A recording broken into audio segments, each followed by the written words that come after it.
नमस्कार। चलिए आज चलते हैं 19वीं सदी के यूरोप के उस सफर पर जिसमें साम्राज्यों और राजघरानों के नक्शे को हमेशा हमेशा के लिए बदल दिया और जन्म दिया राष्ट्र राज्यों की उस दुनिया को जिसमें हम आज जी रहे हैं। जरा सोचिए, एक ऐसी दुनिया के बारे में जहां देशभक्ति का मतलब होता था अपने राजा के प्रति वफादारी, ना कि अपनी जमीन या अपनी भाषा से कोई लगाव। तो सवाल ये उठता है कि वो कौन सी लहर थी जिसने सब कुछ बदल कर रख दिया। कैसे अलग अलग पहचान वाले लोग जो सदियों से किसी राजा या सम्राट की प्रजा थे, अचानक खुद को एक राष्ट्र का नागरिक समझने लगे।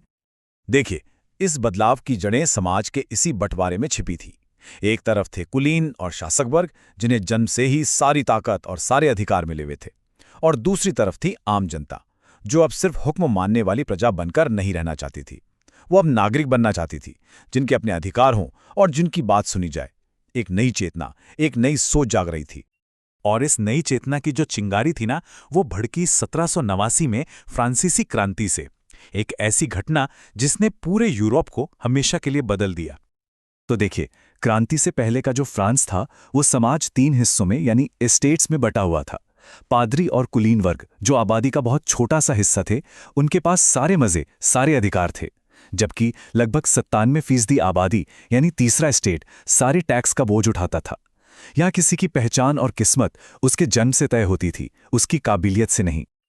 और इसी माहौल में जन्म हुआ एक बिल्कुल नए, एक जबरदस्त आइडिया का, राष्ट्रवाद। ये आइडिया के लोगों की असली वफादारी किसी राजा या खानदान के लिए नहीं, बल्कि एक राष्ट्र के लिए होनी चाहिए। एक ऐसा राष्ट्र जो उनकी एक जैसी भाषा, संस्कृति और इतिहास की बुनियाद पर खड़ा हो। उस जमाने के लिए तो ये सोचना भी अपने आप में क्रांति थी। और यही तो था इस क्रांति का सबसे बड़ा, सबसे जरूरी विचार। सत्ता का सेंटर ही बदल गया। अब असली ताकत किसी राजा के ताज में नहीं, बल्कि देश के लोगों में थी। ये वो बुनियाद थी जिस पर आने वाली पूरी सदी में यूरोप की राजनीति खड़ी होने वाली थी। लेकिन फ्रांस में जली ये आग वहीं तक सीमित नहीं रहनी थी। इसे पूरे यूरोप में फैलाने का काम किया नेपोलियन बोनापार्ट ने। लेकिन हाँ, उसकी इस कोशिश ने एक जबरदस्त पलटवार को भी जन्म दिया। देखिए, नेपोलियन की सेनाएं जहां भी गईं, वो अपने साथ क्रांति के विचार, आजादी, बराबरी, भाईचारा, ये सब लेकर गईं। लेकिन वो हमलावर भी तो थे। और ऐसी हमले ने इटली और जर्मनी जैसी जगहों पर पहली बार फ्रांसीसी कब्जे के खिलाफ एक साझी राष्ट्रीय भावना को जगाया। 1815 में नेपोलियन की हार के बाद यूरोप के पुराने शहंशाह और शासक वियना में मिले। उनका मकसद सिर्फ एक था, इतिहास के पहिए को पीछे घुमाना। वो चाहते थे कि क्रांति का नामो निशान मिटा दिया जाए, पुराने राजघरानों को गद्दी पर वापस बैठाया जाए और ये पक्का किया जाए कि भविष्य में कोई दूसरा नेपोलियन पैदा ही ना हो सके। तो अब यूरोप एक वैचारिक जंग का मैदान बन चुका था। एक तरफ था क्रांतिकारियों का राष्ट्रवाद जो जनता के शासन, संविधान और बराबरी की बात करता था, और दूसरी तरफ थी वो पुरानी रूढ़िवादी व्यवस्था जो मानती थी कि सत्ता तो बस राजा के दैवीय अधिकार और परंपरा से ही चलनी चाहिए। वियना कांग्रेस ने राष्ट्रवाद की इस आग को कुछ वक्त के लिए दबा तो दिया, पर इसे बुझा नहीं पाई, और 1848 में ये आग पूरे यूरोप में एक साथ भड़क उठी, जिसे लोगों का वसंत या स्प्रिंग टाइम ऑफ पीपल्स कहा गया। जैसा कि ऑस्ट्रिया के चांसलर मेटरनिक ने खुद कहा था, जब फ्रांस छींकता है तो पूरे यूरोप को जुकाम हो जाता है। और 1848 में फ्रांस में एक बार फिर क्रांति हुई और इसकी छींक ने पूरे महाद्वीप में विद्रोह की एक महामारी ही फैला दी। ये कोई एक दो शहरों की कहानी नहीं थी, बिल्कुल नहीं। पेरिस, बर्लिन, वियना, मिलान, बुडापेस्ट, हर जगह आम लोग, स्टूडेंट्स और मजदूर सड़कों पर उतर आए। सबकी एक ही मांग थी, राष्ट्रीय एकता, आज़ादी और एक संविधान।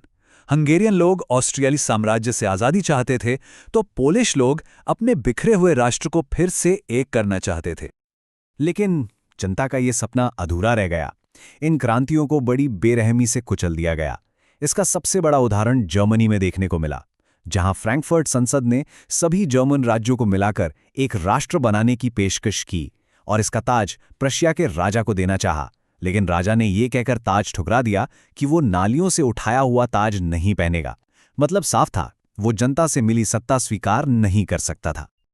और बस यहीं से कहानी में आता है एक बहुत बड़ा मोड़। जब जनता के उदारवादी सपने टूट गए तो राष्ट्र बनाने का काम उन्हीं पुरानी रूढ़िवादी ताकतों यानी शक्तिशाली राज्यों और उनके नेताओं ने अपने हाथ में ले लिया। लेकिन उनका तरीका बिल्कुल अलग था। इस नए और कहीं ज्यादा क्रूर यथार्थवाद की आवाज थे प्रशिया के चांसलर ओटो वॉन बिस्मार्क।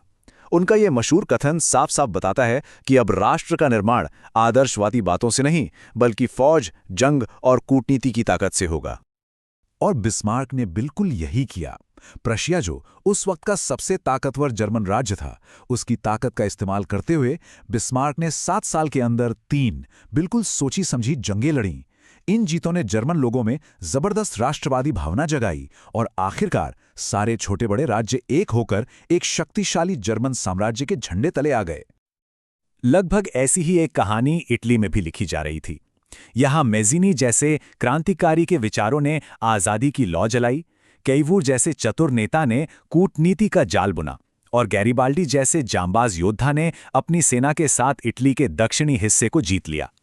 इन तीनों के मिले जुले प्रयासों ने बिखरे हुए इटली को एक राष्ट्र में बदल दिया। तो हमने देखा कि राष्ट्र कैसे बन रहे थे, कहीं जनता की क्रांति से तो कहीं राजा की तलवार से।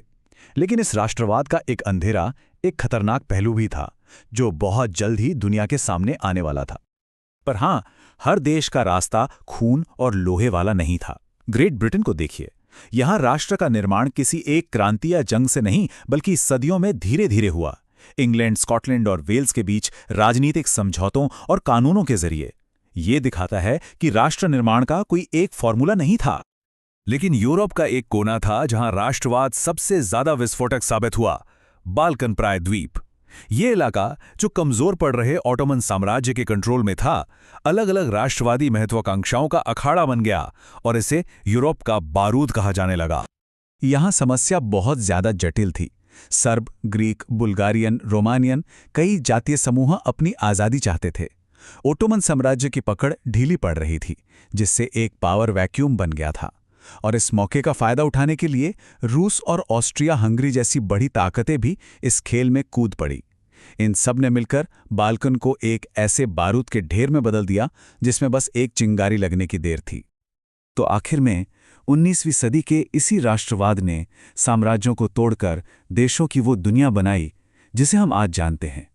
लेकिन इसी भावना ने एक ऐसी आक्रामक दुश्मनी और नफरत को भी जन्म दिया जिसका नतीजा पहले विश्व युद्ध के महाविनाश के रूप में सामने आया। तो सवाल ये है कि राष्ट्रों की इस दुनिया को बनाने की असली कीमत क्या थी?